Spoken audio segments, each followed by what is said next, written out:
So hi అండి, welcome to my channel. నేను ఇవాళ వచ్చేసి గుత్తి వంకాయ చేశాను. అండ్ ఇది ఎలా చేశానో మీకైతే దీని ప్రాసెస్ ఏందో ఇప్పుడైతే నేను చూపిస్తున్నాను. సో దీనికోసం నేనేం చేశానంటే ఒక చెక్క, 4 లవంగాలు, 3 మిరియాలు, దీని తర్వాత 1 కప్ ఆఫ్ పల్లీలు వేసి వేయించుకుంటున్నాను, దూరగా వేయించుకుంటున్నాను. అండ్ దీని తర్వాత నేను ఇప్పుడు కొద్దిగా నువ్వులు అనేది యాడ్ చేసుకుంటున్నాను. ఈ నువ్వులు అనేది కొద్దిగా చిటపటలాడేంత వరకు దూరగా వేయించుకోండి, మొత్తాన్ని కలిపేసుకొని.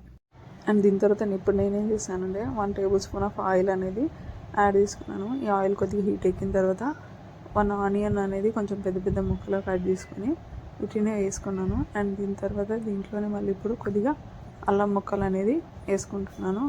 అండ్ దీని తర్వాత 2 టమాటాలు అనేది కొంచెం పెద్ద పెద్ద ముక్కలుగా కట్ చేసుకొని వీటిని కూడా వేసుకొని మొత్తాన్ని ఒక 10 మినిట్స్ పాటు సో 10 నిమిషాల పాటు మగ్గింది కదా, ఇప్పుడు తీసి దీన్ని పక్కన పెట్టేసుకున్నాను. అండ్ దీని తర్వాత ఇప్పుడైతే నేను వంకాయలన్నిటిని కట్ చేసుకుంటున్నాను. అండ్ నేను ఇక్కడ చూపిస్తున్నాను కదా, అలాగా వంకాయలని 4 పీసెస్ వచ్చేలాగా అన్నిటిని అయితే కట్ చేసుకుంటున్నాను. అండ్ ఈ వంకాయలన్నిటిని కట్ చేసుకున్నాక వంకాయలు అనేది ఉప్పు నీళ్ళలో వేయాలండి. అండ్ దీని తర్వాత నెక్స్ట్ ఇప్పుడు వచ్చేసి నేను ముందుగా వేయించుకున్న పల్లీలు అండ్ నువ్వులు ఉంది కదా, దీన్ని అయితే ఇప్పుడు మొత్తాన్ని పేస్ట్ చేసుకుంటున్నాను. అండ్ ఇప్పుడు మళ్ళీ దీంట్లోనే నేను ఇందాక టమాటా ఆనియన్ మగ్గించుకున్నాం కదండి, అవి కూడా వేసేసి మొత్తాన్ని ఇప్పుడు మిక్సీ పట్టేసుకుంటున్నాను. సో చూసారు కదండి, పేస్ట్ అయితే రెడీ అయిపోయింది.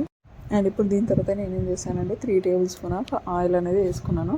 అండ్ దీంట్లోనే ఇప్పుడు ముందుగా కట్ చేసుకున్న వంకాయలు అనేది వేసుకున్నాను. ఈ వంకాయలు అనేది ఒక 75% ఉడికేంత వరకు మగ్గించుకోవాలండి.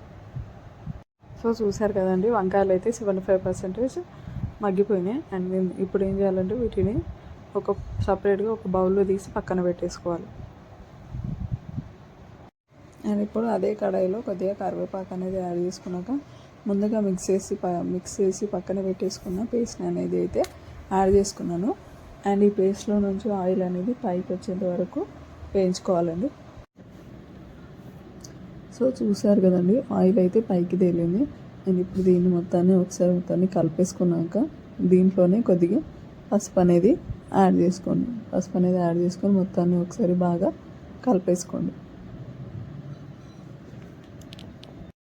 అండ్ దీని తర్వాత నేనైతే 2 టేబుల్ స్పూన్ ఆఫ్ కారం అనేది అయితే యాడ్ చేసుకుంటున్నాను. అండ్ తగినంతగా సాల్ట్ వేసి ఒకసారి మొత్తాన్ని బాగా కలిపేసుకోండి. సో కలిపేసుకున్నాక మూత పెట్టేసి ఒక 5 మినిట్స్ పాటు మగ్గించుకోండి. సో చూసారు కదా, ఆయిల్ అయితే మంచిగా పైకి తేలింది. ఇప్పుడు దీన్ని ఒకసారి మొత్తాన్ని బాగా కలిపేసుకోండి.